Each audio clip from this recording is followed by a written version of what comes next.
There's much more to it. And so, when we first discussed how we would deliver this Gita, I said, you see, the standard way is Shravana, Manana, and Yajna. That means listening, hearing what is being said. Now, hearing also is hearing to your own voice. If you're alone and you read it, you're also hearing yourself read, isn't it? An inner voice is speaking. But it's not just about words. It's about then reflecting on the words. So every prominent person, even if you want to start any brand new sect in India, in Hinduism, you surely have to make a commentary on Srimad Bhagavad Gita, Upanishads, Brahma Sutras. So that commentary is a way of meditating on the words that are being spoken. The words are being spoken. Now this is a form of meditation. You're picking up a word or picking up a phrase, repeating and repeating it until something catches, and then you find multiple links. You find a kind of association, like a word association. One word happens, that links you to another thought. Before you know it, there's a whole reverie of thoughts. A whole train of thoughts is going on. And then to understand, that's reflection, manana. Then Yajna, that means meditating on it, finding out what is its inner, deepest meaning. And this is delivered in such a way that even though this book looks like this size, it can also look like that size. So it's not a huge volume of material. Only with commentaries and so on and so forth, or if there's a translation and then it goes into Hindi or something, then we find bigger volumes. See? So that means no word is wasted, and delivered in such a way that it's a mixture of tremendous poetry. Here we find in the 4th chapter, the glory of Yajna is being told. We'll cover it this week. In beautiful, beautiful language and poetry. Many ideas are repeated. Why should we repeat it? Because certain psychologists... What is it called? Repeated. Certain concepts are repeated. Which Yajna is called? The glory of Yajna. The glory of Yajna. Yajna. Yeah. Yajna means... See, in the old days, Yajna was ritualistic. Every religion has a ritualistic portion. So even in the old days, and even now you'll find it's evolving, you decide you'll have a ceremony. The Yajna means a sacrifice of some kind, a worship of some kind. In the old days there were no mandirs. No mandir, no temple, no puja as such.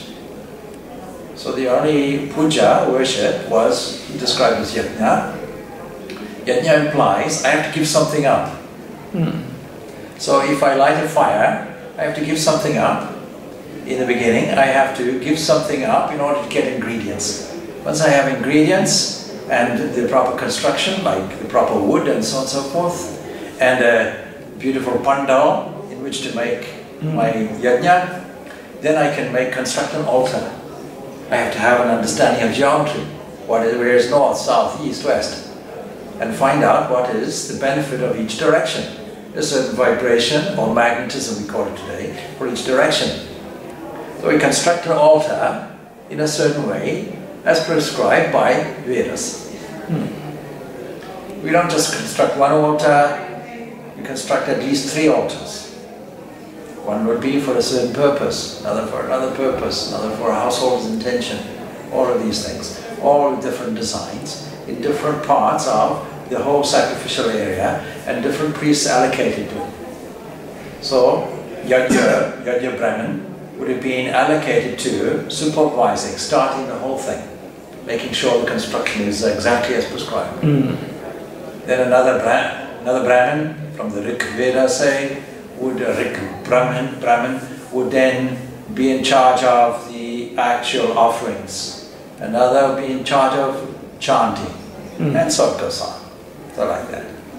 So all these ritualistic actions with the understanding that nature is a huge cosmic example of self-sacrifice. So Brahman in the beginning was one, then he desired to be many. In order to be many, he had to sacrifice, I am one. And then from himself become many. So that was understood. Then if you offer something, not just in the ancient Vedic cultures, in all cultures it happened. Some going to the extreme, human sacrifice.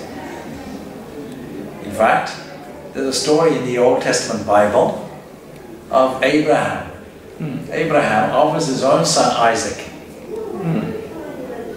Then God stops him. No need to do that. Stops him. As the knife is about to plunge, he stays his hand. No, I'm testing your faith. But historical researchers will look into that and say, we suspect that this was simply a remnant of human sacrifice in the ancient days. In the ancient days there must have been human sacrifice. Then maturity came in and we delivered other kinds of sacrifice. In the ancient Vedic days, never mind about non-injury and all of that, in the ancient Vedic days and vegetarianism and so on, there must have been a sacrifice where you take a horse, Yashvamedha, you sacrifice a horse, like that. Only as a person becomes more and more spiritual, sensitivity comes and we understand the unity, greater oneness. Since the Second World War in the last century, 20th century, immediately after that, there was a huge disruption. There was great discrimination everywhere. I would be called a mlecha in India. In South Africa, blacks were called kafirs, kufis, unbelievers, like that. Even in interfaith dialogue now, the Christians, those who are evangelical, those who are what we call exclusive Christians, in other words, our way alone is right. We'll call everybody else unbelievers. Are you a believing? So to the believers it's this, believers it's that. I have to interject in one discourse and say, please can you define unbelievers? Where I come from, to some of where I come from, when you say unbeliever, it's a racial slur. Because the term, racist term in South Africa, kafir, you'll be arrested today if you use it. Because it's derived from the Arabic, it's derived from the Muslim language, which says, you're an unbeliever. If you don't believe in Allah and His Prophet and so on and so forth, in the Quran and all that, we deem you a kufir, unbeliever. That was an excuse for slavery in all of Africa. Slavery began with Islam. So Islamic, not Islam as such, Islam has nothing to do with slavery. But the followers, it's always the followers. The troublemakers. Religion itself is pure. It's the followers that make it awkward.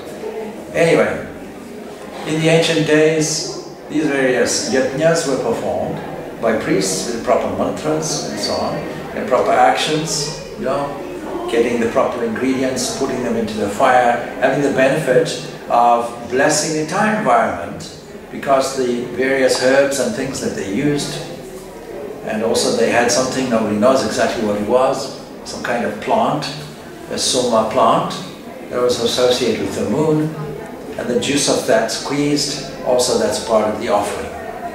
Now all of that was offering to devas.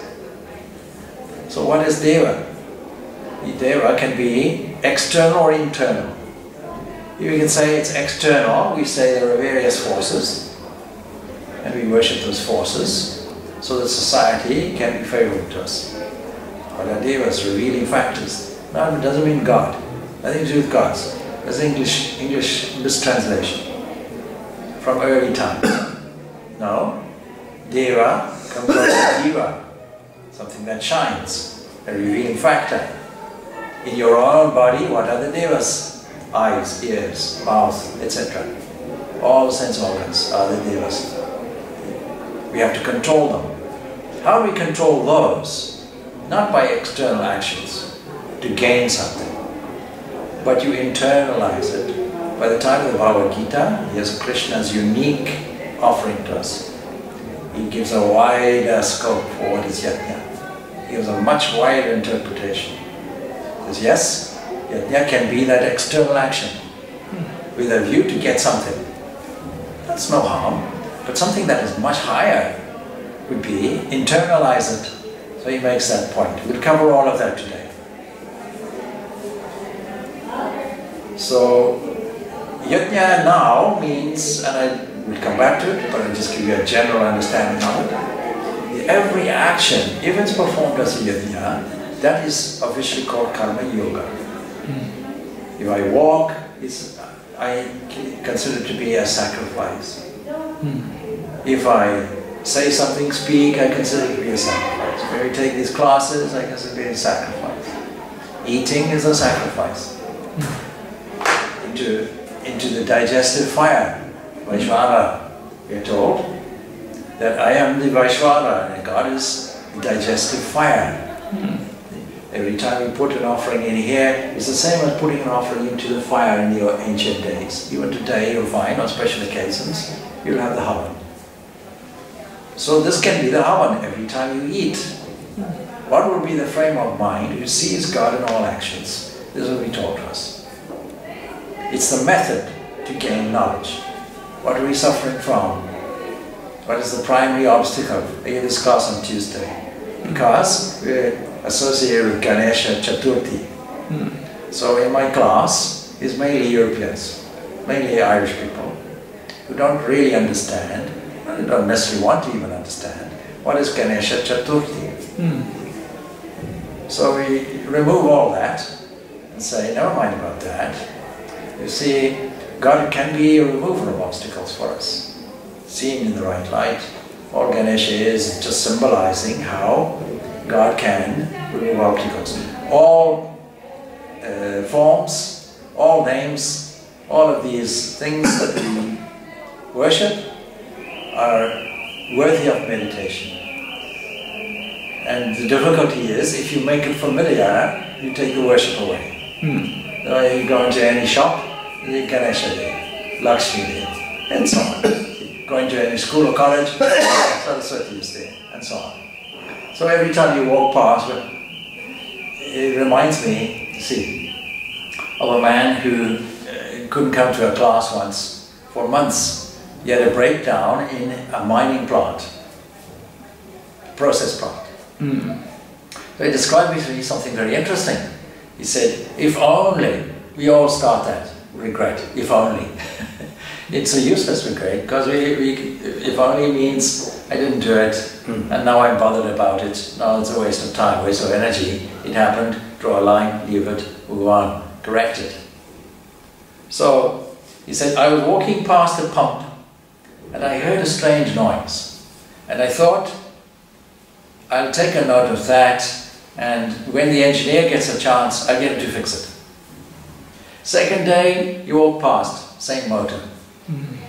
Yes, I must get that fixed. Third day, fourth day, fifth day, he didn't even hear it. It was just part of the normal noise now. Fifth day, the whole engine stopped. The whole engine stopped, the whole plant stopped, gold processing plant. We were down for a month. Simply because he didn't observe and correct it then and there. We would have downtime about 30 minutes. Now you have downtime of a month. It's the same with us. Unless we observe it straight away and make a correction straight away, that then becomes habitual, we don't even notice it. So that's the difficulty. So, is to observe all these things, make the correction, and spiritualize them. That then becomes yajna. Do everything very carefully, with great deliverance, and at the end of the day, just as in any yajna or puja, well, part of the puja is the Brahmin then says, or the pujari will say, whether Brahmin or not, the pujari will say afterwards, please thou forgive any mistakes I made. Yeah? But any mistakes, they're liable to be mistakes, no one's perfect.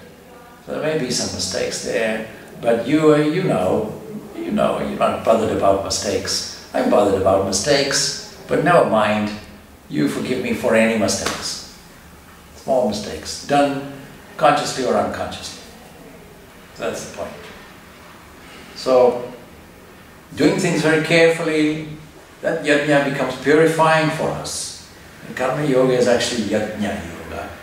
And the primary obstacle to all of that, we were discussing on Tuesday, obstacles. Never mind about Ganesh Chaturthi, tell me, you see, we are full and free. That's what we know. We know it intellectually, we may not know it in reality. But nevertheless, all scriptures tell us that Brahman alone is real. Brahman is full. Everything else, you see, there's a man called Richard Dawkins, I mentioned him before, atheist, writes a book, The God Delusion. But somebody should write a book saying, The World Delusion. Not mind about God delusion. This is a delusion in itself. It's all Maya. And last week, and maybe the week before, we discussed this Maya, this state of affairs, as it actually is. It's inscrutable. It's not that it exists, it's not that it does not exist. It's we don't understand it. You ask, why is it there? You forget about the why. Why not get on with it, try and find a way around it? Then, what is the cause of this Maya? What is the greatest obstacle that has to be removed?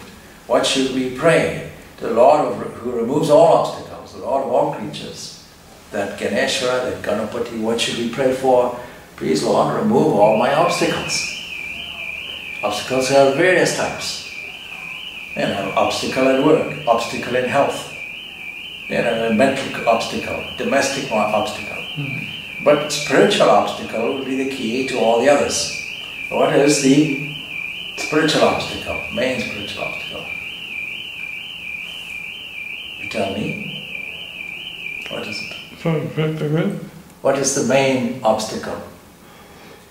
Main obstacle.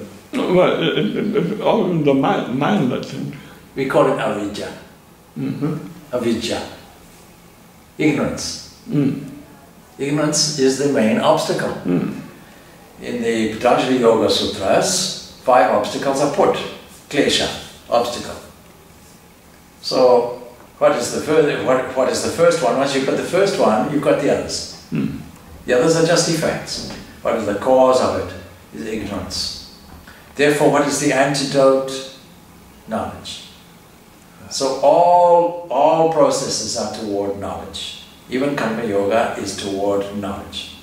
The purifying thing. All of this will be covered. Just to review some of what we did last week also. Just to remind you, we said how, and we're going to the 16th shloka, just reviewing, just to remind you, that we have to have a mind that is detached. Like a lotus leaf sits on the water, doesn't get touched, or a swan even. The water is up to a certain level, but beyond that it's all pure and free. Then we discussed how we need to know, just to remind you, what is karma, what is akarma, what is vikarma. We just discussed all that. And then we went on to 18 and we discussed that we need to go to a fine level of thought. See? So like Mount Everest requires certain discipline, certain training, and we expect to get to the top, but it's not easy. It requires some self-effort. You have to go there. So in this effort, what is it? The real yogi is the real doer, and then a beautiful statement of action in action, in action in action, so on. The contradiction, like if you're on a train and you look out of the window, another train is moving, you make the error. What is the error? And this is the root of Maya. What is the error? I am moving. No, the other train is moving. Even when you're moving, child, look out the window and make the error. I see all the forest is moving. No, the train is moving, the forest is stationary. Or a child looks at the moon and says, see how the moon moves. No, the cloud moves. It makes it look as if the moon moves. So there's something that is inactive, something that is active. And we mix the two up. When we clarify it, is action in action. And inaction, action in inaction, inaction in action. We went through all that. Very, very important statement. That led us to understanding that work is not viewed as a hardship when we detach from it. When you detach from it, work then becomes a delight. So there's no such thing as drudgery in work. That means you become more productive, and it means healthier, because the mind is joyful in all activities. And there's a beautiful book that I never mentioned called Practicing the Presence. It's a Christian book. The 17th century monk, Brother Lawrence, was practicing the presence. He lived in the monastery, an uneducated man. He was given, please sweep the floors, all the menial tasks you do. Go and cook the food, when the bell rings, you go and answer it. You're expected to do no more than that. Don't worry about study and all that, you're uneducated, you won't understand it. Then he became very saintly, and all his brother monks saw how beautiful he was, how, an example in our Gita language, Sthita Prajna, steady wisdom, not affected by anything. Sthita Prajna, not affected, not taking insults, even when suffering, not complaining, like that. Forbearance, all of that. Tolerance, love, all of that. Then they started to investigate what is the secret. And he described his formula. I'm practicing the presence. Everywhere I go, I feel God is with me. Whatever I do, I give it to Him. I'm never alone. I came to this monastery thinking I should be punished. I've led a very bad life. I want to be hurt. I want to feel pain. Then he came here. My only complaint is this: I never felt pain. Even when my knees were aching, even though it was difficult, I never felt it. Why? Because it was a beautiful offering to God, like a yajna. It was a yajna. It was a sacrifice, an offering. I did it with great pleasure. And because God was always with me, in me, with me, my companion, my friend, everywhere, I always felt a delight. See? Now in Hinduism we have a great opportunity for that. You see how, and I mentioned it before, you see how Sri Krishna is like the Pied Piper.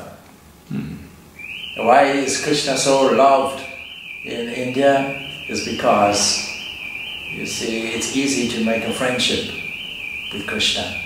It's easy to be delighted when you even see a picture or feel the presence of Krishna. We find a friend, we find a companion, we find a presence, we find a delightful playmate. Nothing, no criticism there, no fear, no domination, just a friend, always with us. A good-looking friend, a friend that exudes beauty, a friend whose music we love, a friend who dances with us, all of that. A friend who can comfort us, and so on. All of those things. Then, going past that, we went to 19. And 19, I think we pick it up from there a little bit. Very quickly, because I think we've covered it. So I'll just briefly. Here are we, 19. And then we put this here, it's fine.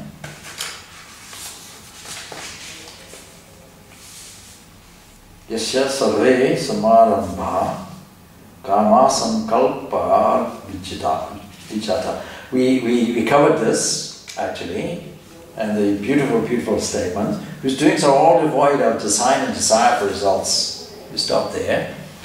You see, most people want to plan something. Even a holiday, they plan it. But look at the example. See the ideal. Now, we have to admit, sometimes we can't live up to the ideal. But the ideal is the life of sannyasa. We shouldn't make the mistake of saying, are you saying that a household life is not worthwhile? No. Household life is the worthwhile occupation for the vast majority of people. We should not run away and be monks. That's the whole point of the Gita. Don't do it. Only peculiar fellows like me would do it. But that high ideal, which says, I own nothing. I deserve nothing. I own nothing. What comes to me is fine. I won't complain. I'll be thankful for. And I won't seek for anything, and I won't plan ahead necessarily. I'll live now. Whatever comes, I'll deal with now. That's it. But as soon as that expectation goes away, anxiety also goes away. But who can live like that? A very high state. Not many people can live like that. But still, we keep the ideal up there, isn't it? Not many people can climb Mount Everest, but with a desire to do it, you'll do it. But you won't do it tomorrow or the next day. You may do it in 5 years, 10 years. You have to be satisfied with it.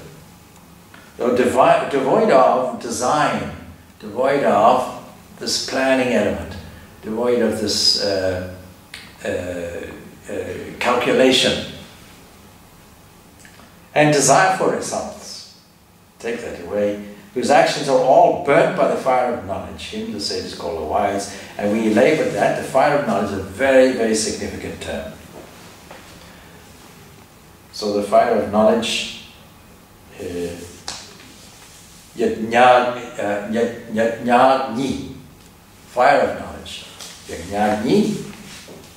Why is it the fire of knowledge? Because, as I described, we suffer from ignorance. We'll only combat or neutralize ignorance with knowledge. What kind of knowledge? Every kind of knowledge. We don't exclude any kind of knowledge.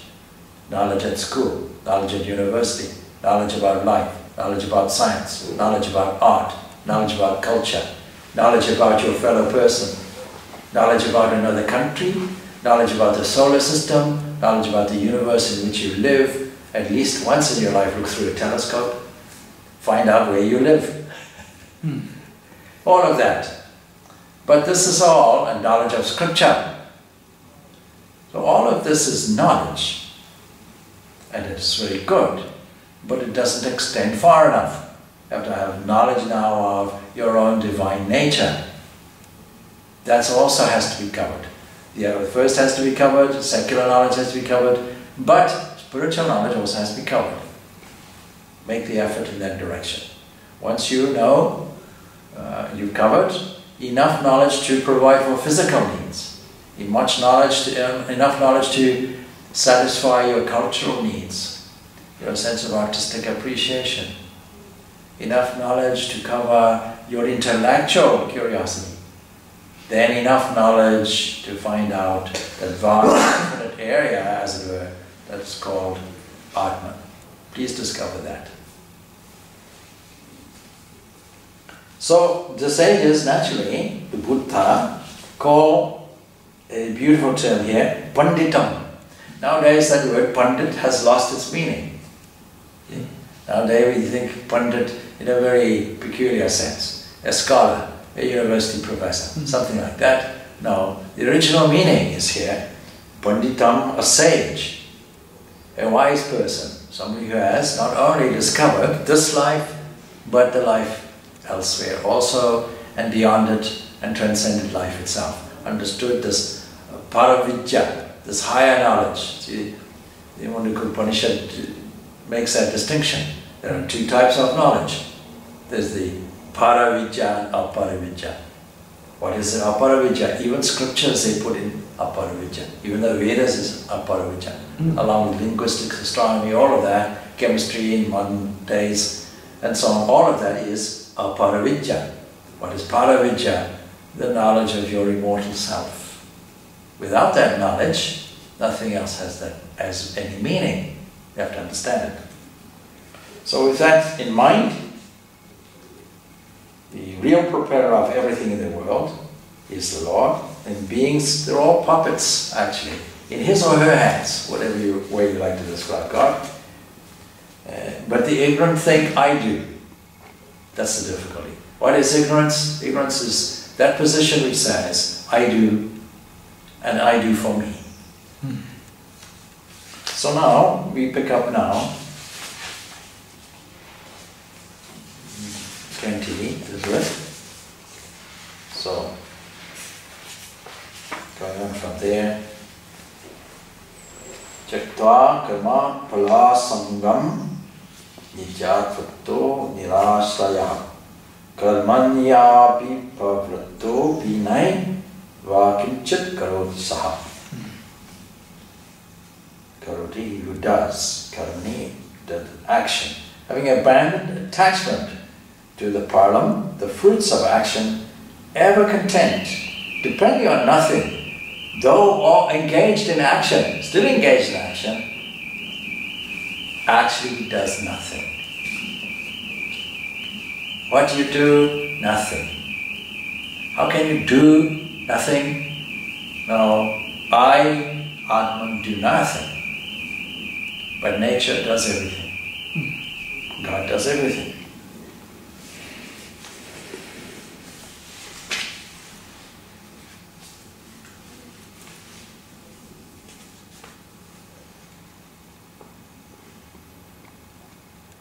There's a story that I just read to you here. The gopis, returning home, once found no boatman to ferry them across the river Yamuna to Vrindavan.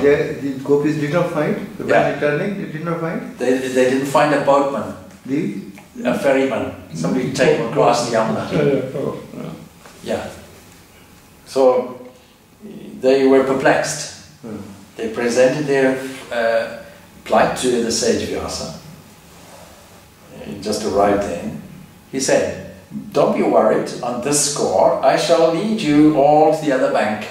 Right. But give me something first to satisfy my hunger." Said the sage. Cream, butter, condensed milk were offered to him accordingly. That's their diet, because they're milkmaids.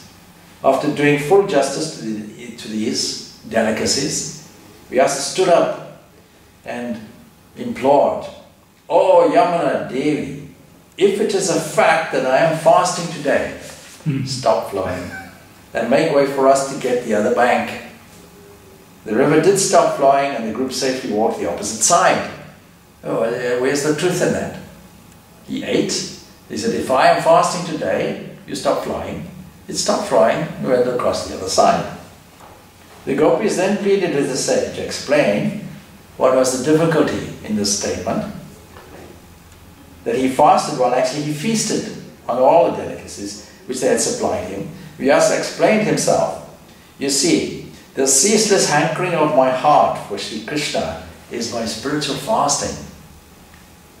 I don't have to stop taking food here. I don't have to stop. The ceaseless hankering of my heart for Sri Krishna is my spiritual fasting. The idea I eat is not allowed to enter the mind. Here's the difference. Your dishes were all offered as an offering to the maker presiding over this body. That's the difference. So the yajna neutralizes all of that conventional idea. I do this, I eat, etc.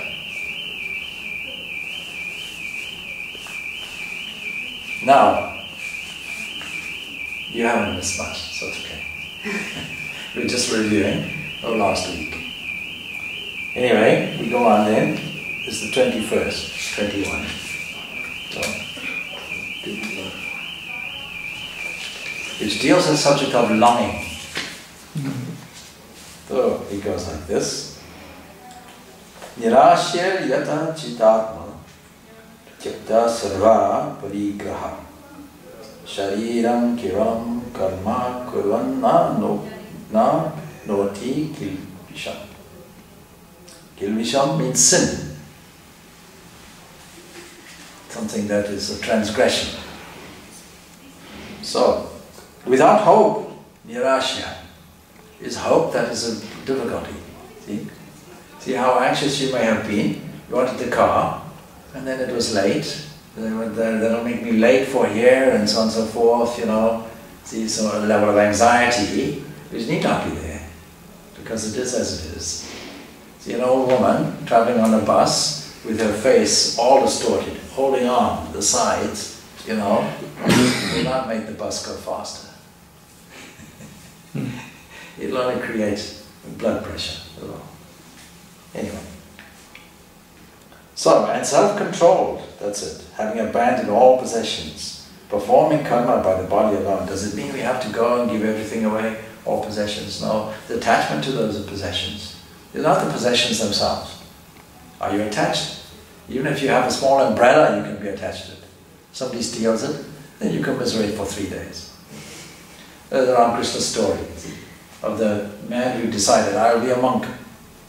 Monk in the traditional sense. Traditional sense means I will live in a cave somewhere and come down and bake my food. In the summer, even that's not permitted. In the summer, I'll have to spend 3 days here, then go on 3 days, 3 days, 3 days. Keep wandering. Anyway, he lived in a cave. I'll meditate. He had one piece of cloth. Then unfortunately what happened was, as he took it off at night, I suppose he had two anyway, he hung it up to dry, rats came and nibbled away. He woke up in the morning, all holes. What use is that? He had to go and beg, please. Normally he baked his food, everybody in society will support a man like that, it's fine, here's some food, here's some food. Then he had to beg for some cloth. So they gave him a cloth. That happened on another occasion. He said, look here, we can't keep supplying you with cloths. We're happy to supply you with one thing here, but we also need to supply our own families and so on. So why don't you, get a cat? Here's a cat. And the cat will keep the rats away. So he got a cat. Anyway, after a few moments, he discovered the cat is very hungry. So then he had to go and beg for some milk. Eventually they said, you see, you want too much milk, but it's much easier, why don't you get a cow? So he gave him a cow. Then he started milking the cow and so on and so forth. But then the cow has to graze, so he needs some land, so he got some land. Eventually the land became too much for him, so he had to get a wife, and then so on and so forth. You see what happened. And moral of the story, all but for a piece of cloth. It's a piece of cloth. That's a nice one. Anyway, it's not my story, it's Ramakrishna's story. So, performing karma by the body alone, he incurs no sin. Just maintaining the body, living a useful life, a spirit of service to others, there will be no sin.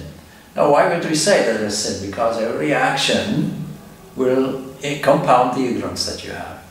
Every action will actually create further involvement in the wheel of samsara, as we might say in Buddhist language.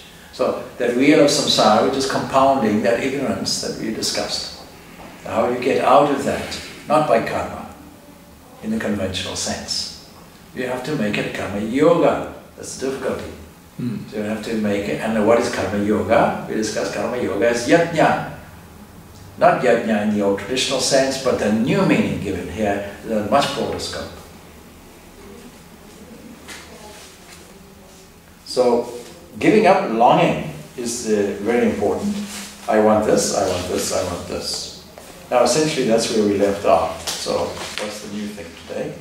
Swamiji, this is what I meant first day when I said that desires. Yeah. Yes. They are the trouble. Yeah. When you have desires, then one thing leads to the other. Yeah. You see, if you have desires like this, yes, exactly. But you see, because desires complicate things. Like when the desire is for either objects or results. Now, that's very simply put, but it's more complicated than that. Because you see, objects. There's a subsection. Objects can mean something that is subtle and something that is gross. Gross objects we're familiar with. A piece of cloth, this, that, and so on. Yeah. See? But it's not quite that simple, because the piece of cloth is, for various reasons, let's say, for warmth. There's no harm in that. You have to have warmth. You have to have food. You can't just say, oh, we give up the desire for food. So we find we have to make a distinction. There are needs. That's why this shloka tells us, no, just looking after the maintenance of the body is an action, but how else will you do it? You have to do it. How will you do it? You have to revalue it. If you say this is my body, then that karma, that action, will lead you to a negative result. That means I compound this ignorance. Yeah? Because what's the difficulty? The difficulty is this I, this mind. It's possessiveness. That's the duality. Supposing identity value, say, well, this is not mine. What is it? This is God's car. It's God's temple. Supposing you say it's God's car requires fuel. Yes, needs. It requires bathing. Yes. It requires exercise. Yes. You don't take a car. You just hire a car and you say, very nice. What do you do with it? I think we keep it in the garage. On the day we have to return it, we just give it back. There won't be any value. The car is meant to run. The mind is meant to run. The mistake people make. What is meditation? Oh, keep the mind blank. Like saying, we won't turn the engine on. The mind is supposed to run. Yes? The mind is designed for thinking, evaluating, appreciating beauty and culture and so on and so forth. That's what the mind is there for. You take that mind, take all the thoughts and steer them in a useful train. Make sure that they deliver to you the highest bliss, the highest joy, until an understanding, inner intuition about your own beauty, your own inner beauty, your own bliss. What is Brahman? Atman and Brahmana being identical, they are both Sat-Chit Ananda, Ananda, the nature of bliss. Then how do we have a sense of humor? How do we have a laugh? How do we have fun? How do we experience joy? Even secular joy. Is it not because of the reflection of that? Is it directed energy in that way? See? So all of what we experience is just a symptom, a reflection of our own true nature. We like to learn things. Why? Because our nature is intelligent consciousness. We don't like to die. On Tuesday we went through all the kleshas of Patanjali Yoga Sutras, including clinging to life is the last one. Everyone doesn't cling to life. But why do you cling to life? Because I know I am Sat. I'm existent. I don't want to be non-existent. How do I express it? I think I'm this. That's the only error. So we never come to a conclusion, I'm non-existent. But if I say I'm the body, then I have to come to a conclusion, this will no longer be existent. Then I have to ask, what then remains? What is existent? So the desire for that, but it's very subtle and results because there can be a desire to be loved, a desire to be appreciated. As long as you have a mind, that's it. So somebody says something to you, oh, Swamiji, I liked your talk last week, but this week I felt very dull and I fell asleep. Oh, now I get depressed for 1 week. See? Or, Swamiji, your talks are very nice. See? So that will all imprison me, it will bind me. So all actions are binding, but actions, attitudes, all attitudes, because without the attitudes there are no actions. But what is the subtle attitude? Do I wish to be loved? Do I wish to be appreciated? Apart from anything, do I wish to feel secure? Now we have a system that I teach. I introduce the whole subject of Vedanta and Sankhya, psychology, through what we call the Enneagram. This is a system that says there are 9 personalities, something like that, and each one has to get their freedom. So that's a grouping we find here. It comes out as the yogic type of personality. What is that? These people are impulsive. That means they're suitable for karma yoga. They like to do things. But these people here, what is that first word? Impulsive. Impulsive. These people here are emotional type. What yoga would they prefer? Bhakti yoga.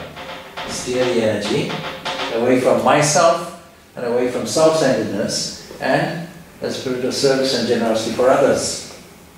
Then these people here, where are we? Oh, sorry, it's these people here, yeah. Then these people here, see, all in threes. These people here, the intellect presides. They're intellectual people. They approach things from their head center. So, what really they do? They want to adopt jnana yoga. like that. So all of these personalities are there now. What's the point? The point is, what is stopping these? These have personal obstacles. What is this person's personal obstacle? Supposing they value peace at all costs, as they do. Then, what will be the negative side of that? That binds them. What will be the desire? It won't be a desire as we think of it, for an object or result. It's more subtle than that. More to do with results, but it's results internally. So, you'll see what will happen is, they want to be noticed. Why? Because when they were very small, they were surrounded by a lot of noise and difficulties. Probably the youngest in the family, they had to constantly keep the peace between brothers and sisters and father and mother and so on and so forth. So they put themselves out of the picture. I'm not worthwhile. Became very mild, not assertive. And then their inner complaint, they're too mild to express it, is why don't people notice me? People should notice me. Like that. So in that way, all of these people, they kind of statement, I have a laugh with it, a joke with it.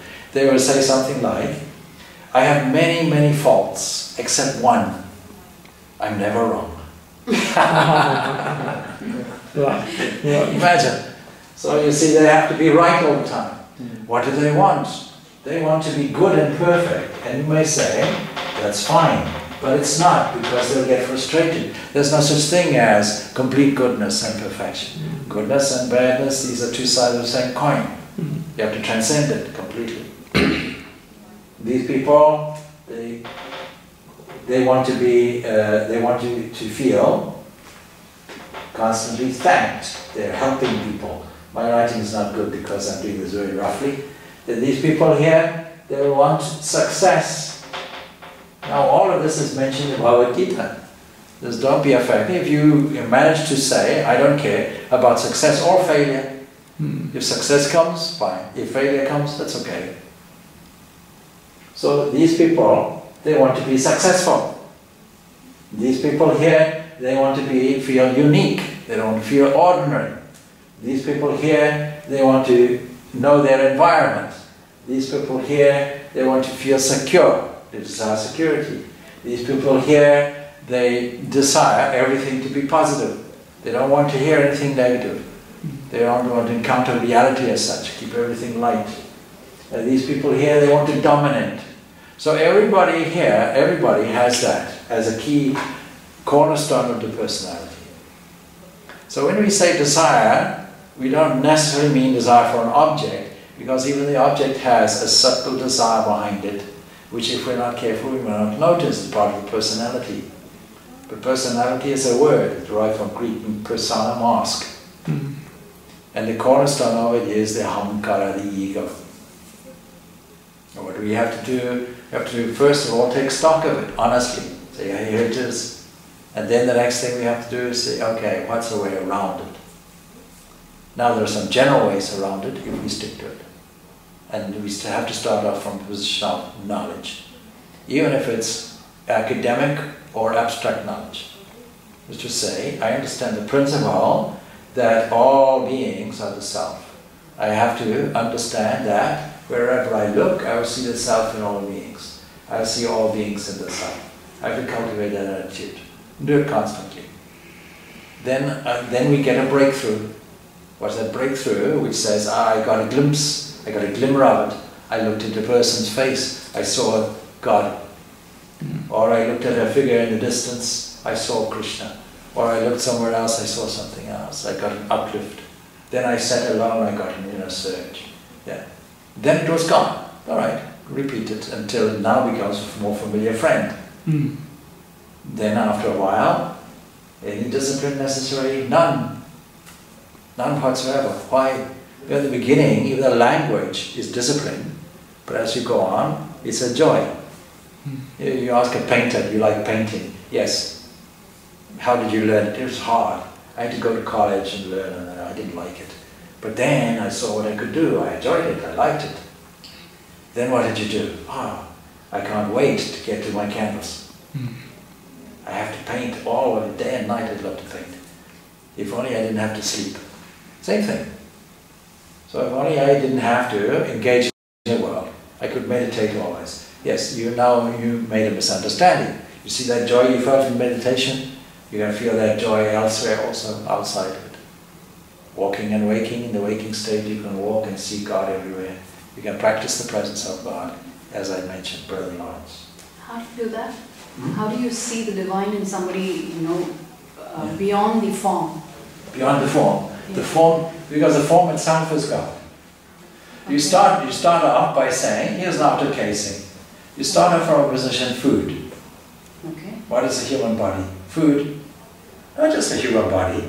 Everything that is seen with the eyes. They comprise of food. Supposing you say, is that true of a rock? Can a rock be food? A rock is food for something. It's food for the wind. The wind erodes it. Right, okay. And then it breaks down into sand. And from sand it goes to earth. And then the earth becomes food for a plant. So whatever you say, this is the Taittiriya Upanishad. Everything is food. Everything gets eaten and is itself eaten. Everything eats and is eaten. Like that. Then you get past that. Understand, there's some entity within that. So what is that entity? There's an energy in that. It's not just matter. Matter is energized from inside. We call it prana. What is that energy? It's God's energy. What is all that made up? Now you see, the great commentators will say, see, if you, this will come out in the Atma Buddha. Supposing you see and understand the nature of nature itself, we comprise of the 24 cosmic principles. Okay. Then you have 24 steps back to the divine. And 24 aspects of it. Suppose you want to make it simpler. Can you do that? You can do it. You can reduce it to 5. 5 elements. 5 elements. Okay? We call that in mythology or religion, we call it bhutas. Bhutas. Yeah. Or we call it in philosophy, we call it tanmatras. These tanmatras are very important to understand. So we start off with, and the tanmatras, we become combined. What we see is a combination. But if we see them for themselves, we find an evolving series of life force being expressed. God's grace. God's grace comes to us in what way? We'll say Prithivi, earth. Earth is not this earth. It's just a term, an illustrative term. It means, if you want to use the language of modern science, molecular solids. Then, where does it come from? That comes from something more subtle. What is that more subtle? It comes from api. Api doesn't literally mean water. We take it like that, but that's not what it means. There's a fluidity there, a more subtle element, a magnetism there. And then where does that come from? We trace it back. This is what scientists are doing today. We trace it back to something even more subtle, Agni, fire. Not literally fire, like you strike a match, no. Radiance, something that shines, radiation. But is that divorced from God? No. That's all God's grace. Then you trace it back even more subtle area. Where is that? What is that? We find it comes in Vayu. Vayu is not literally wind or space or wind or things like that, or air or anything like that. Vayu is an element that is even more subtle. And then we come in even more subtle Akasha. In modern language, I don't know, because what is a theory today may not be the theory tomorrow. But we get some clues when we talk of such things as dark matter, dark energy. They're trying to trace what is dark energy. So how will they do it? They go several kilometers underground and then look for changes there, knowing, with no influence, knowing that energy pervades the earth as well. The earth cannot stop it. It goes right through the earth. Right through any solid body, it'll go through. You pick it up. So there's energy which is there. All matter is resolved into energy. Where we find that Akasha, we determine it as Akasha, space, ether, something like that. some permitting area. Is it other than God? No. But let's reverse it. What happened? Brahman standing there said, I am one. Let me be many. Then developed some aspect, a potentiality which you call Prakriti, nature. Nature is three gunas in equilibrium. You can't notice something if there's no disturbance. Then there's a disturbance. What do we call that? Another principle, we call that Hiranyagarba or Brahma in religious language. The golden seed from which everything comes. God's mind, cosmic mind. From God's cosmic mind comes all the elements that I just described, these five things. Along with all senses of individualities, we call it egoism. Then, what happens? All the rest is a combination of it. So we have the gross elements, we have the indriyas, that's not just the indriyas, but the organs of information, organs of action, karmendriya, jnanendriya, so on, all of that. You combine all that, it makes up, total of 24. If you add Purusha at the top, you find 25. If you add Jiva, you have 26. 26 principles. Now you don't have to go through all the 26. Next. You're going to resolve everything into 5. Where does those 5 come from? Cosmic mind. That's where does that? That's God. So in 5, 6 jumps you got it. Then reduce it to 2 jumps. Say all of this is nature. Inside it is God. Then remove the abstract side of it and make it a living feeling thing. Did you notice when you looked at a person, their eyes shone, their skin is not something like the floor. It's warm, it has a warmth to it. Where does it come from? Inside God digestive food. What will we do to remove the abstract side of it? Imagination. We have to use imagination. We have to use our artistic sense, God-given artistic sense. It's part of our engine. We have to use it. So instead of seeing somebody there, we see, oh Lord, you're there, in that form, dressed up like that. Inside you, conjure up God and His angels all there, make a salutation, dwell on it a little bit, go to the next example. Before you go to the next example, get the feeling. Lord, you are there. What will the feeling do? It will make you move toward the person. What can I do for you? Spiritual service will be there. You can say, I love you, I love you, I love you. You say, will you make me a cup of tea? No, I can't be bothered. Well, then you didn't love the person, isn't it? It's not just you have to. Scripture says you have to honor the guest and so on and so forth. No. It's worthless unless you understand the guest is God. Make the guest your God, is the passage. Make your mother a God unto thee, your father a God unto thee, your guru a God unto thee, your guest a God unto thee. We can add one more. The distressed, the uneducated, the deprived, make a God unto thee. The poor, make a God unto thee. We have to do that. We have to do that repeatedly until we get it, so we understand it in practice. Then it becomes second nature. Lord, you are there, dressed up like that. All we call names and forms is God dressed up. But the name and form itself is God. And that is told in this passage. So we have to come on to this passage, because this passage will explain it.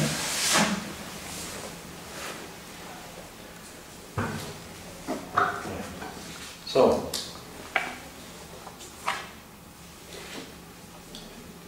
what did we go? It's 22, isn't it? So content with what he obtains without effort, free from the pairs of opposites, without envy, balanced in success and failure. I'm not going to dwell on that because we covered some of that here, alright? Though acting is not found, so we go to the next one. Now, we find varying varieties of what is yajna. I mentioned at the beginning, yajna is described as something offered to some entity to get something. This is yajna in a way, but systematically done. So So how will I get God's grace? How will I get what I want in an area of success or domesticity or whatever it is? Then I make a yajna. I know I can never get something without sacrificing something. That's not nature's way. Nature's way is I have to sacrifice something to get something. There's a transformation. So ghee has to lose its form and name when put into the fire. Now it becomes a fire. So it goes like this. Gata sangasya muktasya yanavastita chetasa. If one, unattached, liberated with mind, absorbed in knowledge, performing work for yajna alone, their entire karma goes away. This is one of the most important passages in the Gita.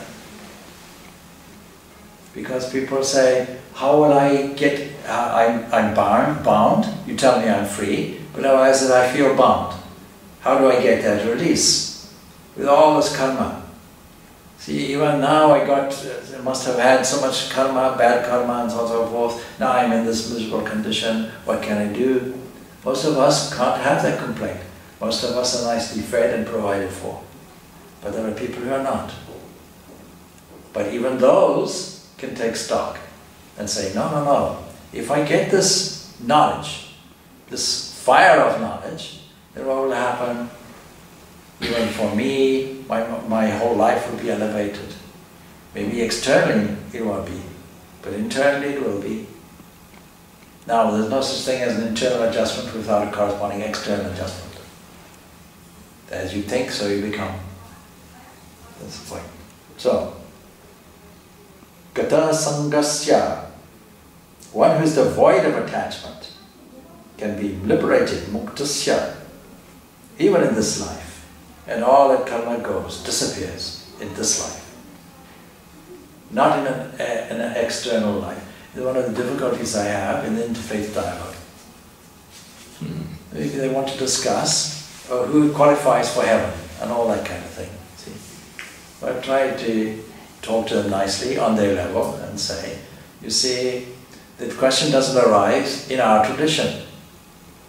Because for us, heaven is a very poor prize. We don't really want it. We want freedom. Then they misunderstand and say, oh yeah, they have freedom. No, it's not the same. What do you mean by heaven? Your heaven is not free. That's the problem.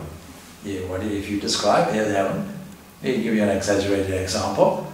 Supposing you're a Muslim and you believe, all teachers had a way of teaching for the time.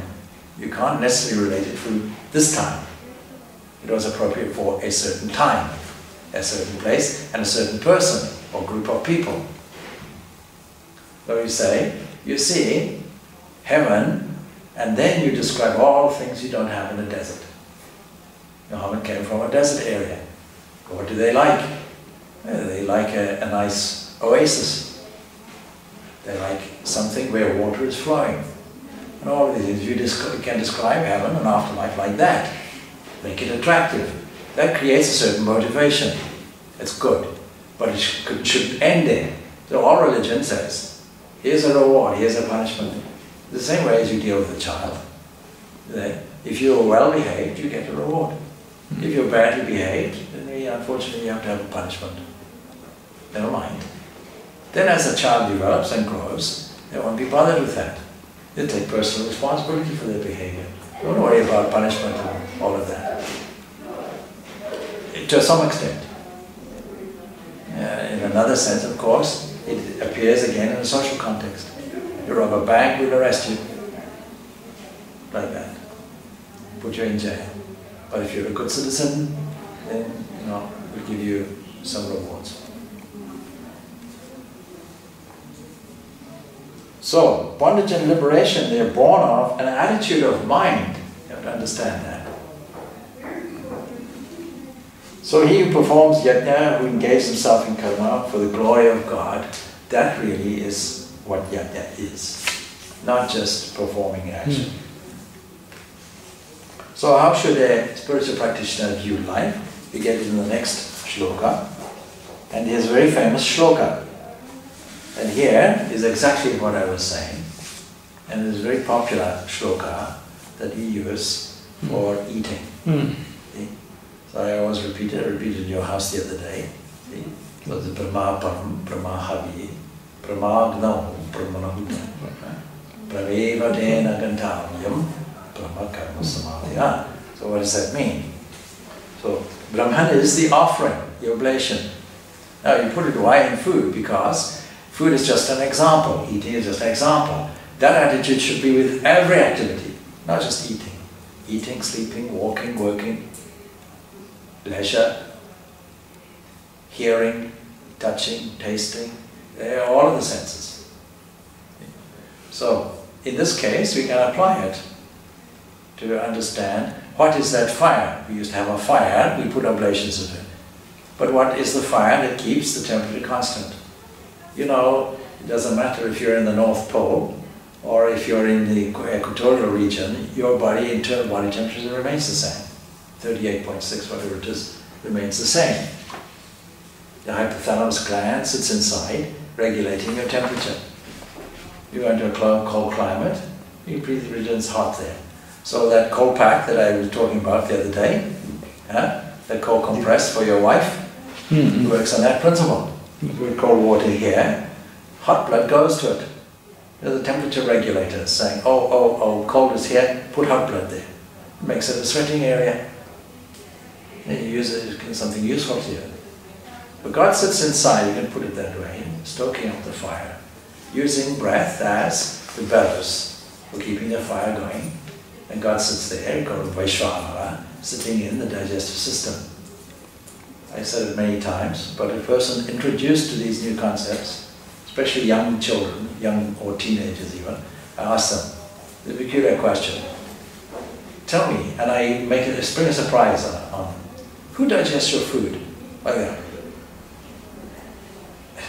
I said, I digest your food. No. Up to the age of 12, you have no I. There's no self-consciousness, no self-awareness. So your food still got digested. Who does it? What does it? Is there not some loving entity that does it for you, for everybody? As long as a person is living, then God will be present. There's no option. When God is no longer present there, then there's no life force within the body. Just that much should be enough for you to see God. Speech, doesn't matter what speech comes out, insulting speech, praising speech, whatever speech comes, the power of speech, how amazing that is. How did we get the condition whereby we use this organic system to transform ourselves as humans into God? What is that? We all have the capacity. That capacity is not there without speech. So how did we get that speech? How did we get the tremendous capacity to stand straight with the spine erect and walk? All of that is a mark of potential divinity. God within. So, that Brahman is the offering. You can consider that. Offering into what? The fire of Brahman. Brahman sitting there, God has a digestive fire. But the offering also is Brahman. It's not separate from it. Brahman is the ghee. It goes on like that. See, Brahman is the offering. Brahman is the clarified butter, ghee. Offered by Brahman in the fire of Brahman. Brahman is the hand that offers it into the fire of Brahman. Brahman in the offering, Brahman in the ghee, Brahman in the... You can compare it if you're confused. Think of it like this. Whatever energy you have is solar energy. I mentioned it many times before.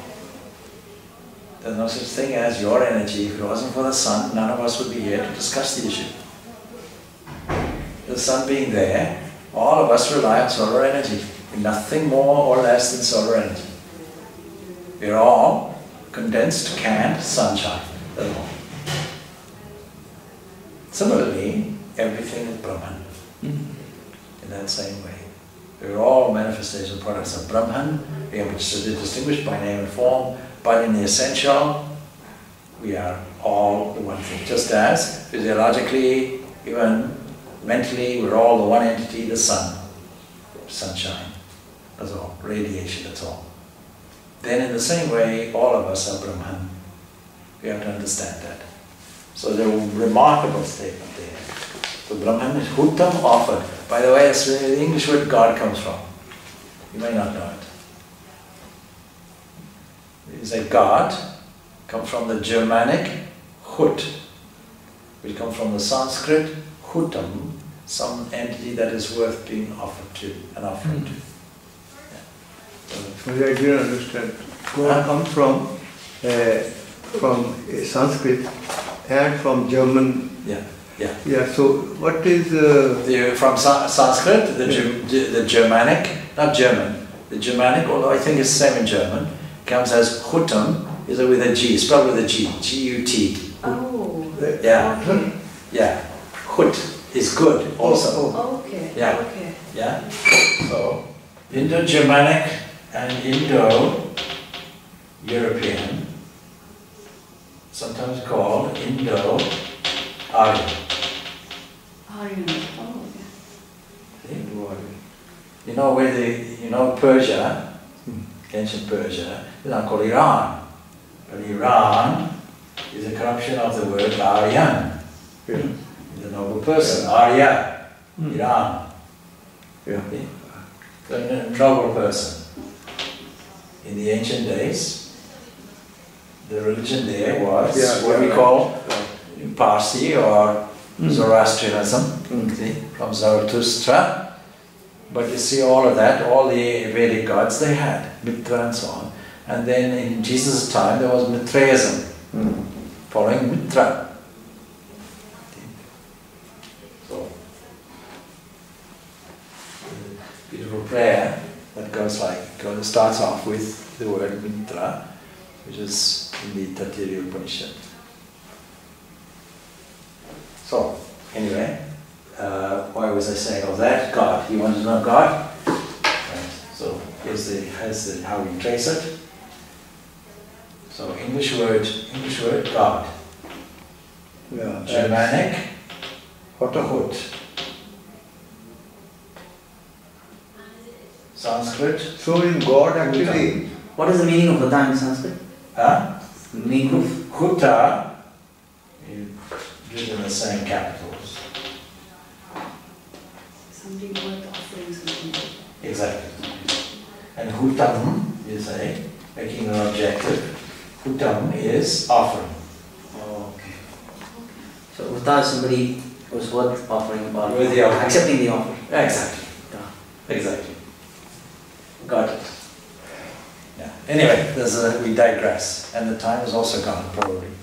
So we finished that off by saying, you see, Brahmayeva tena ginthavyam Brahma karma samadhina.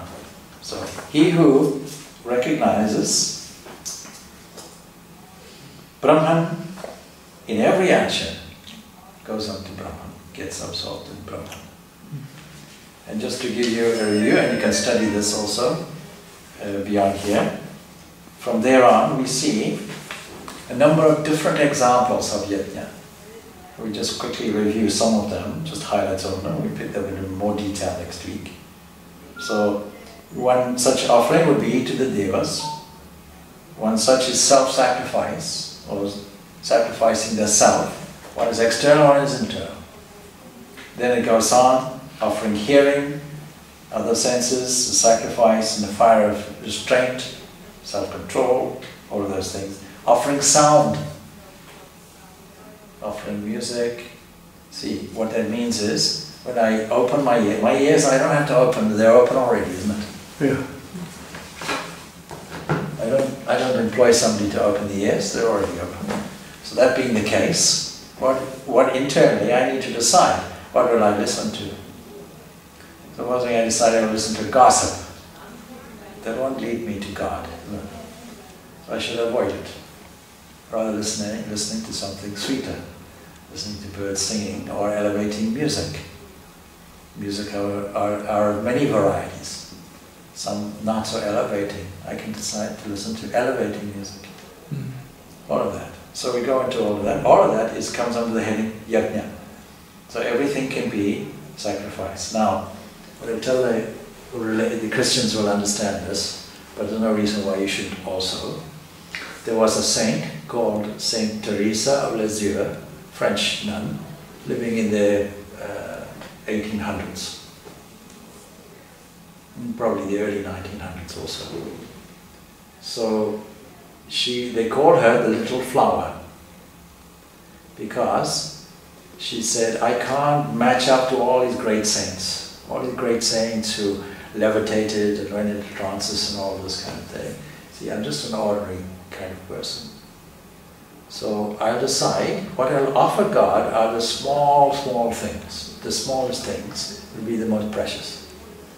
So for example, in the church where they all sit and pray and meditate, just as she closed her eyes, somebody sneezes from the side.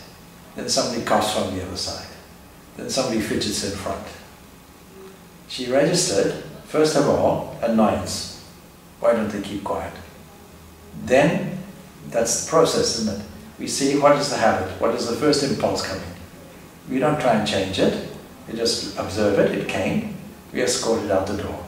We put something more valuable in. So what do you put more valuable in? I'll take this and take my reaction and all of that as my small suffering and offer that God. Lord, please accept this little flower. In that way, she lived all her life. You see. Just taking the small things, making them as an offering. So everything done can be an offering. You walk with great diligence, there can be an offering. Listen with great attention can be an offering. Speak sweet words can be an offering. Eating can be an offering. The service to another can be an offering. Attitude to another is an offering. Compassion is an offering. Everything done, an offering. All your daily work, an offering. What's the difference? When you walk into the office and switch the light on, as opposed to lighting a candle. It's the same thing. One is using a candle, one is using electricity. Otherwise, both are lighting. It's the attitude. When you switch the light on, it's as if I'm switching a candle on, as if I'm lighting the match. You switch the computer on, you do it with an idea of reverence. What is the current other than God? It's only God's current coming through, appearing as electricity. Then all the pixels on the screen, His display, His name and form.